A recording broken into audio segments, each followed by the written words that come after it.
السلام علیکم، آپ دیکھ رہے ہیں میرا یوٹیوب چینل مولا عباس از لور۔ میں شیئر کروں گی سید مولانا نصرت عباس بخاری کے بیانات۔ بہرحال یہ حکومت کی ذمہ داری ہے کہ اپنے آپ کو بھی مستقیم ہی رکھے۔ کیونکہ اللہ کے نمائندے سے جنگ پر آمادہ نہ کریں اپنے آپ کو۔ اگر حسین کے مقابلے میں چاہے وہ سوچیں اٹھنا شروع ہو گئی نا تو آپ اللہ کے مقابلے میں آ رہے ہیں۔ اور یاد رکھیں یہ ذلت دنیا میں بھی لکھی ہوئی ہے اور آخرت میں تو وہ پھٹکار پڑے گی کہ جگہ بھی نہیں ملے گی۔ واضح سٹینس اپنا کہیں۔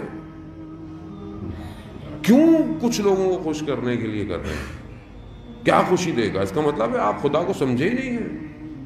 کم از کم ہم مسلمان ہوتے ہوئے اتنا تو حق رکھتے ہیں کہ ہم مسلمان حکمران سے پوچھ سکیں۔ بہرحال حکمران سے تو کہہ سکتے ہیں کہ بھائی آپ اسلام کی حاکمیت کی بات کریں اور سب کو سمجھائیں، یہ سافٹ ویئر اپڈیٹ کریں۔ ایک آدھ کا تو کل ہو گیا سافٹ ویئر اپڈیٹ، تو ان کے سافٹ ویئر اپڈیٹ کریں۔ مسئلہ یہ ہے کہ آرمی کے علاوہ کوئی اپڈیٹ کر ہی نہیں سکتا ان لوگوں کو۔ تو بہرحال جو آرمی کے حضرات یہاں بھی آتے ہیں سنتے ہیں تو وہ انہی کا فرض بنتا ہے کہ ملک امپورٹنٹ ہے، لا الہ الا اللہ کے نام پر جدا ہوا ہے۔ اسی الہ کی خاطر اسی الہ کو اپنا پروردگار سمجھیں۔ ان اللہ علی کل شیء قدیر ہے، قدرت رکھتا ہے، اس کی قدرت سے کوئی فارغ نہیں ہے۔ کوئی دنیا کا جتنا بڑا فرعون جو انا ربکم الاعلی کہتا تھا، اس نے اپنی حکومت کو وہ بنایا ہوا تھا، وہ بھی موسیٰ کے رب کے بنائے ہوئے راستے میں ڈوب گیا۔ تو یہ جتنا بھی شور شرابہ ہے یہ خب ایسی ہے، اور ہمیں سب کو مل کے، چاہے وہ مسلمان ہو، چاہے وہ سنی ہو، چاہے وہ شیعہ ہو، جو بھی ہو، چاہے وہ ہندو ہو، چاہے وہ کرسچن ہو، چاہے وہ جیوس، جو بھی ہے، جو صحیح اپنے دین کو جانتا ہے وہ اس دنیا کی نجات کی طرف بڑھ رہا ہے۔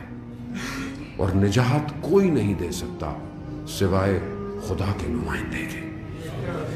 اسی کے انتظار کی طرف عزیزان محترم ہمیں بڑھنا ہے اور ہمیں اسی طرف جانا ہے، اور ہم اس طرف سمجھیں، اپنے آپ کو بابصیرت رکھیں اور اپنی آنکھوں کو کھول کے رکھیں کہ ہمارا وظیفہ کیا بنتا ہے اس دور کے اندر، ہم اس کو لے کر آگے بڑھیں۔ وقت خادم تھا مسجد کوفہ کا، اور اس زمانے میں نجف کے دو قبیلوں میں اختلافات ہو گئے، جس کی وجہ سے مسجد کوفہ کے زائر کم ہو گئے۔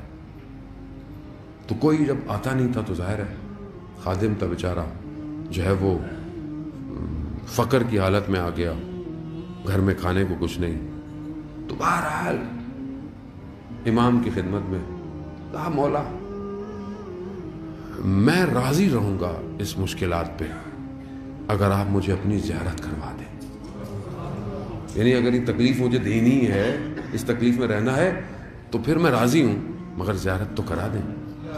کہا شب تھی، رات تھی، مسجد کوفہ تھا، اور وہ جہاں پہ وہ مقامات ہیں، جہاں حضرت نوح کا مقام ہے کشتی کے رکنے کا، پھر وہ کہا میں وہیں پہ تھا تو اچانک سے میں نے دیکھا کہ دو لوگ جو ہے وہ مسجد میں آئے، ایک چہرہ اتنا نورانی تھا اور میرا ہاتھ پکڑا، اور ایک ہاتھ میں مجھے مصلی دیا جہاں نماز دی، اور وہ جہاں مولا متقیان قضاوت کیا کرتے تھے اس قضا کے مقام پر مجھے لے گئے، کہا کہ مصلی بچھاؤ، کہنے وہ بچھایا، بڑا نورانی سا مصلی تھا، اس ہستی نے نماز پڑھی، نور اتنا تھا کہ میں دیکھ نہیں پایا چہرے کو۔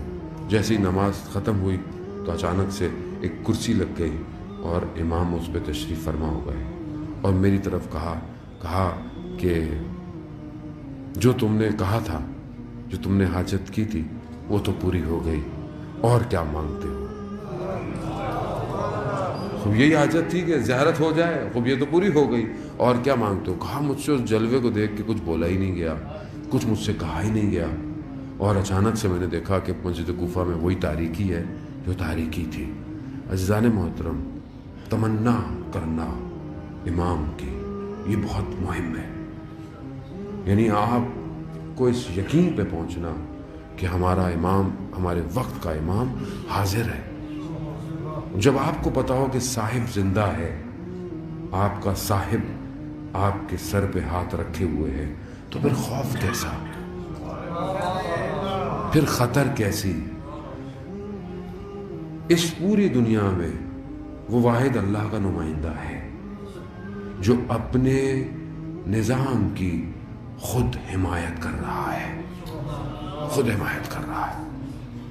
جو اس کے ظہور کی طرف بڑھ رہے ہیں وہ انہیں خود لے کر جا رہا ہے۔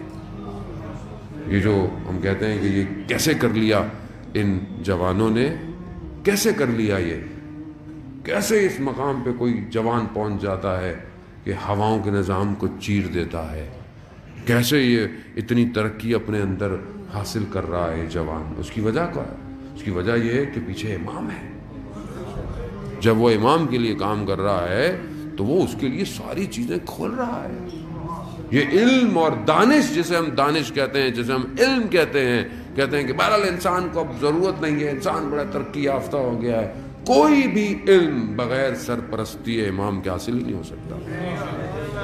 یہ کھوکھلے ہیں، جتنے بھی علم ہیں یہ کھوکھلے ہیں۔ یہ انسان، ابھی تو انسان نے علمی طور پر کچھ ارتقا ہی نہیں کیا جتنا بھی کر رہا ہے۔ ویسے بھی روایات میں کہ جتنی بھی ترقی کر لے گا یہ صرف 2 لفظ ہوں گے، اور جب امام تشریف فرمائیں گے تو 25 حروف تک عقلیں رشد کریں گی۔ کہاں پہنچے گا انسان؟ خوف کیسا عزیزان محترم! مسئلہ یہ ہے کہ ہم یقین کی منزل پہ نہیں پہنچ رہے بحیثیت مسلمان۔ آپ اسلام کی بات، آپ فرقے کی بات ہی نہ کیا کریں۔ اصل حقیقت اسلام فرقہ ہے ہی نہیں۔ حقیقت اسلام تو ایک امت واحدہ ہے، اور اسی امت واحدہ میں ہمیں سب کو جمع کرنا ہے، خود بھی جمع ہونا ہے۔ کیوں؟ کیونکہ جب ایک کا انتظار کر رہے ہیں تو یہ ایک سب کے لیے مشترک ہے، یہ سب کے لیے مشترک ہے۔ یہ 12واں امام سب کے لیے۔ اب اگر کوئی فرقہ اس 12ویں کی مخالفت بھی کرتا ہو تو سمجھ لو کہ یہ اسلام کی مخالفت کر رہا ہے، یہ اللہ کے حدود سے مقابلہ کر رہا ہے۔